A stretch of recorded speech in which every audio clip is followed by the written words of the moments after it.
Duha ka pagtuo, duha ka pagsali, usa ka entablado, o usa ka hagit.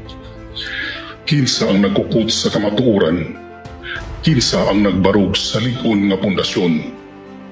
Ang Lay Catholic Apologists or LCA nagpresentar ang dako nga debate. Ang hagit nga gipahamtang, unang tema, pamatud-an ko nga ang simbahang Katoliko Romano gitukod sa tinuod nga Kristo sa Biblia, sumala sa Biblia ug mga standard nga referensya.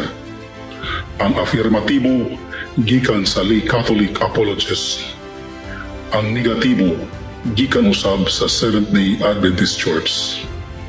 Ang ikaduhang tema, pamatud-an ko nga ang Seventh-day Adventist mao ang tinuod nga simbahan sa kinaiya, mga ilhanan o doktrina, sumala sa Biblia o mga standard nga referensya.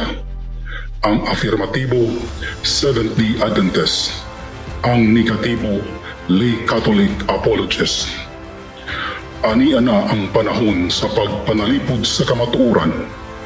Kinsa ang mudaog ning panagsangka sa doktrina ug pagtuo. Saksihi ang bangga sa mga katarungan ug pagtuo. Ang pagsulay sa kaalam ug ang gahom sa kamatuoran.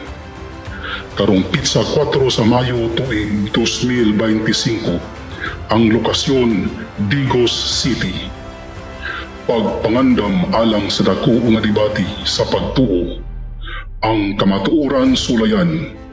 Andam baka musaksi sa kasaysayan o masayod sa kamatuoran.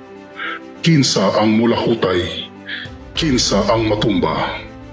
Ayaw si Piata.